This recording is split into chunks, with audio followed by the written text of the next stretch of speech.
Hey guys, welcome to another short lesson. Today we're going to go through the 4 variance rules. And these are basically parallel to the rules for covariance, but for covariance we had just 3 rules, while for variance we have 4. And they follow from the covariance rules. So corresponding to the first covariance rule, we have the addition rule. And by the way, once again, I have not included the proofs for these rules in this particular video, but if you're interested, you can watch my separate videos for the proofs.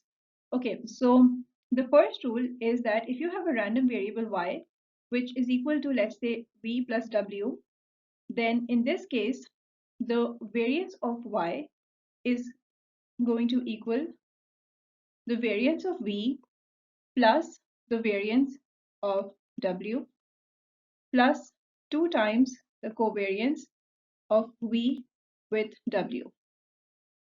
Okay, cool. So the second rule is the multiplication rule, where we have a variable that is multiplied by a constant. So let's say we have a random variable y, which is equal to a constant, let's say b, which is multiplied by another variable z.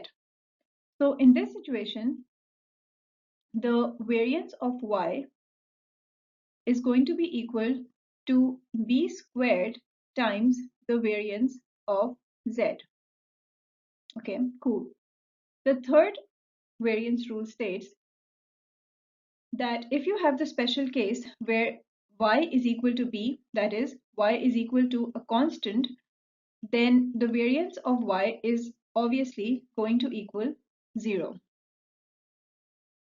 Finally, we have the fourth variance rule, which states, and by the way, this depends on the first 3, and we will go through the proof in another video. So the fourth rule states that if you have a variable y which is equal to v plus b, then in this case, the variance of y is simply going to be equal to the variance of v. So this can be understood intuitively, and I explain the intuition behind this rule in the video where I go through the proof.